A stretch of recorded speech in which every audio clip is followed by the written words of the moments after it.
Assalamualaikum, nama saya Suhaila daripada Puchong. Sebelum ni anak pertama saya, Sofia, kerap kena batuk. Lepas tu saya perkenalkan dengan rawatan sonotron ni lah. Setiap kali batuk memang tak berhenti, lama. Saya bawa ke sini untuk dapatkan rawatan lah.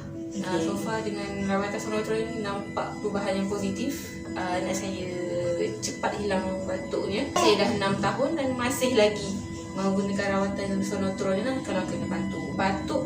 Setiap kali batuk dia akan muntah dan memang akan nampaklah keluar kahak dia. Dan pernah juga keluar melalui dia punya najis lah, kahak.